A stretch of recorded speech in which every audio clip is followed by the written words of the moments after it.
Hi, I'm Rachel here with my cat Leia, and I'm here to do this week's AM reading.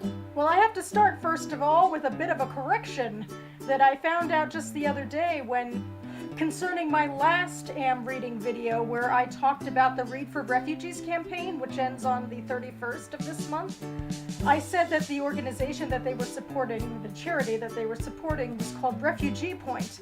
But then I got a Twitter notification through my email that the tweet that I did to advertise that video was liked by the organization, and I'm like, wait a second, where did one of your E's go? And it turns out that their name isn't Refugee Point, it's Refuge Point. So, probably not the first or last mistake I'll make on this channel, but it's a good opportunity to plug Read for Refugees again. Read for Refugees asks you to stay in one night and read and donate what you would have spent on a night out on Refuge Point, an organization that works with refugees in Africa. Anyway, on to the books. I may very well be alone soon. She's getting a little antsy over here.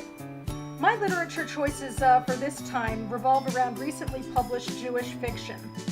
That's one of my main staples that I read. So I curated my own list of Jewish fiction that was published in 2016 that interested me, and now I'm reading from a little bit of it. This is The Beauty Queen of Jerusalem by Sarit Yishai-Levi. I believe I hauled it back in January. It's a novel that spans a few generations in early to mid 20th century Jerusalem about a Sephardi family that lives there. The Sephardi Jews are Jews who, after the diaspora, were relocated to North Africa and to Spain, and later, through various forms of persecution and expulsion, some of them ultimately came back to Palestine. And this family is a family that's been in Palestine about 6 generations before the formation of Israel.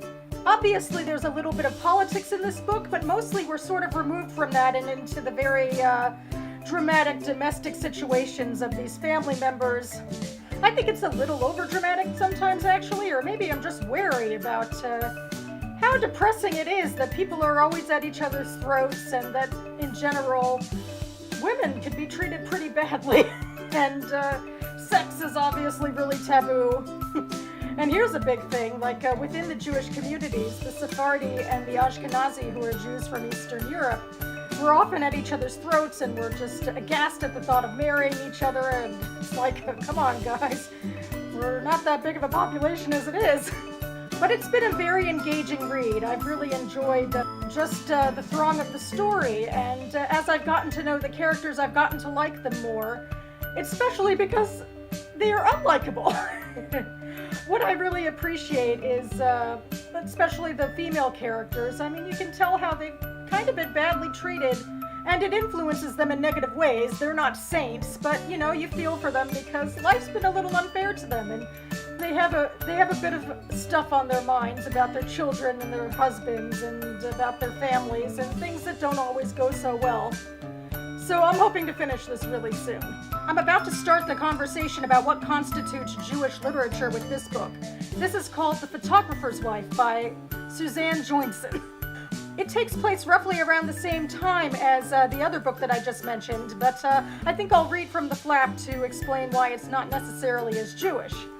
In 1920s Jerusalem, 11-year-old Prudence watches her architect father launch an ambitious and crazy plan to redesign the Holy City by importing English parks to the desert.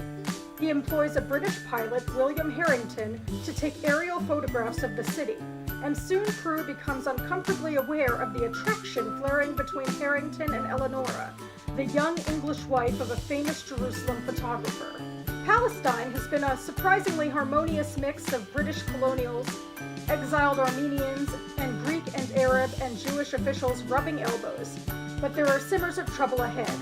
When Harrington learns that Eleonora's husband is part of an underground group intent on removing the British, a dangerous game begins.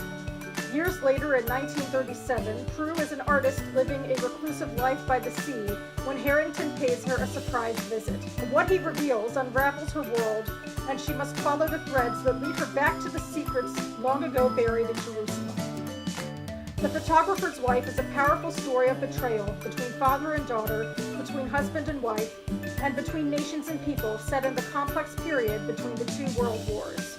So the big thing about this synopsis is that there's no real mention of Jewish characters, other than, I suppose, the photographer, the Jerusalem photographer in the underground organization. I guess he is the Jewish character. He doesn't even get a name, so I'm assuming he's not that central of a character. These seem to be mostly British characters in Palestine between the two world wars. But this time period and this location is so important to the Jewish narrative that it feels like this is probably Jewish fiction. And I'm looking forward to seeing how it crops up and to seeing it from this particular angle. Next, I guess I'll bring up Faithful by Alice Hoffman. I talked about it briefly during my Muppets Tag video earlier this week. I finished this a couple of weeks ago, and I'll be talking about it with my Jewish book club on Thursday. But anyway, this is a book in my Jewish book club because Alice Hoffman is a Jewish writer, and she writes many Jewish books. This book has a Jewish character in it. We hear randomly that he's Jewish, but that's basically all of the content of Judaism that is in it.